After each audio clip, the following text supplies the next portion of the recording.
Madam President, this evening, the United States Senate will be voting on the most extreme legislation on abortion ever considered in the history of this body. The deceptively named Women's Health Protection Act is more accurately called the Abortion on Demand Until Birth Act.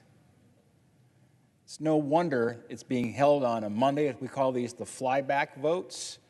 In the midst of this crisis in Ukraine, that it would be tonight. They want to slip in this vote, the most extreme abortion vote ever considered in the history of this body.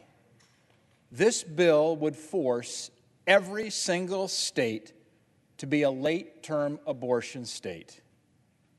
This bill allows abortion up until the very moment of birth itself. That's simply infanticide. This legislation goes beyond codifying the wrongly decided Roe v. Wade case and would ban many life-saving state laws currently in effect that limit abortion and enjoy the broad support from Americans, I might add. When our founding fathers laid out the founding principles of America and the Declaration of Independence, they talked about life. They talked about liberty, the pursuit of happiness. The bottom line is you can't have liberty and you can't have happiness or even the pursuit of it without first having that unalienable right given by God, and that is the right to a life. The Abortion on Demand Until Birth Act would impose a horrifying abortion regime across the land that violates the right to life and is completely contrary to the kind of nation America is and aspires to be.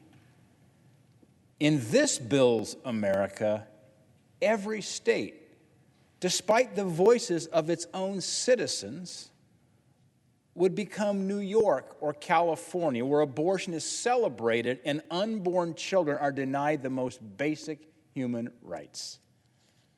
In this bill's America, a pregnant mother could elect to have a birthday abortion for a full-term 8-pound baby on the day of the baby's due date.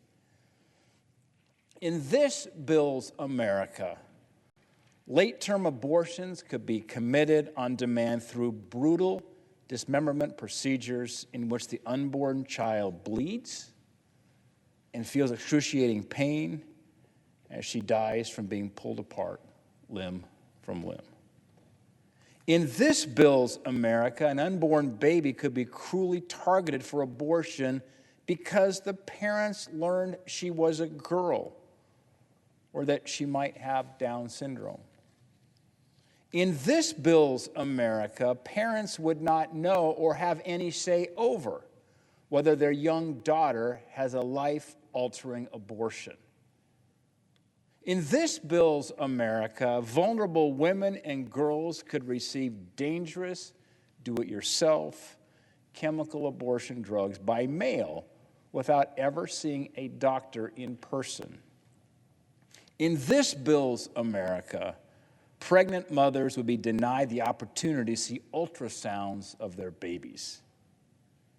In this bill's America, a doctor or a nurse who doesn't want to perform an abortion could be forced to do so in violation of his or her deeply held moral and religious beliefs. That is specifically struck down in this bill, the religious exemption.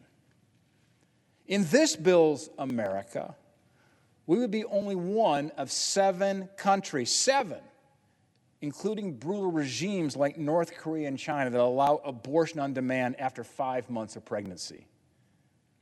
In this bill's America, a baby bald eagle or a baby sea turtle still in its eggshell would be protected under federal law, while an unborn child at any stage of pregnancy could be brutally killed with no repercussions for the abortionist. In a nutshell, this radical bill would make the United States of America one of the most dangerous places in the world to be an unborn child. According to a Marist poll just last month, the overwhelming majority of Americans reject abortion on demand up to birth, and especially its imposition by the federal government on the states. 71% of Americans, including 70% of independents and 49% of Democrats, want abortion to be limited at most to the first 3 months of pregnancy. 61% of Americans say abortion should either be illegal or the policy decision should be up to the states.